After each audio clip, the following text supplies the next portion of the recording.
Sales of SUVs are seriously overshadowing sedans these days, so we're pleased that Subaru has given a new lease on life with this, the 2020 Subaru Legacy. Even though the new one is styled much like the outgoing model, the overall driving experience is better, and the interior remains quiet. However, the new infotainment system, with its huge screen, is not a crowd pleaser. The Legacy competes with other long-standing sedans, such as the Honda Accord, Mazda 6, Nissan Altima, and Toyota Camry. Subaru's ace in the hole used to be that it was among the few affordable all-wheel drive sedans going, but Nissan crashed that party with its redesigned Altima.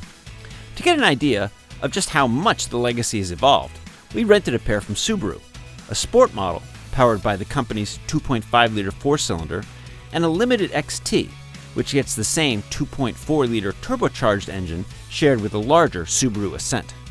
So, before we buy our own test car this fall, here's our first impressions. The new Legacy gets the same substantial platform enjoyed by the redesigned Outback. The result? The new version has a better ride and very engaging handling. However, the standard 2.5-liter four-cylinder engine and continuously variable transmission make an unpleasant roar when drivers dip into the throttle for more power, such as when merging on the highway. Thankfully, the Limited XT's turbo engine tames this beast somewhat, delivering near seamless acceleration with less CVT noise. Handling for both models feels responsive, with little body roll in corners and decent steering response. One aspect of the Legacy that we liked compared to the Outback was the sedan's superior visibility. Thanks to its large glass area and thin roof pillars, drivers enjoy good views all around in this car. The redesigned model also brought a bigger rear seat compared to the last version. While many of these updates are real improvements, we have a few concerns about some of the controls.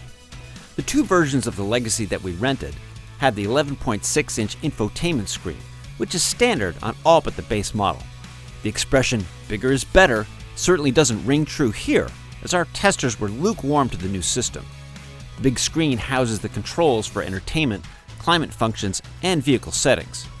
Previous versions of the Legacy had simple controls, so we're a bit put off that this new system requires users to wade into menus and submenus to complete simple tasks.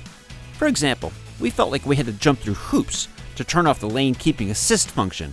Finally, the seats in the Sport model were unremarkable, with limited adjustments and only fair support. And it's too bad that the Limited XT's 10-way adjustable driver's seat comes only with 2-way lumbar support. All Legacies come standard with forward collision warning, automatic emergency braking, lane departure warning, and lane keeping assist. Optional features include blind spot warning and rear cross traffic alert with automatic braking.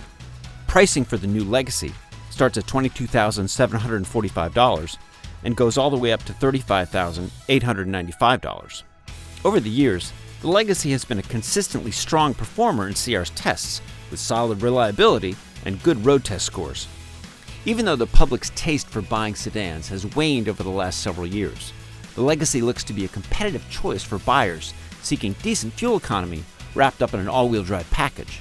And adding lots of standard safety features to the mix increases the Legacy's appeal. However, we're not sure the company's whiz-bang infotainment system is a positive step forward. For more on sedans, check out consumerreports.org.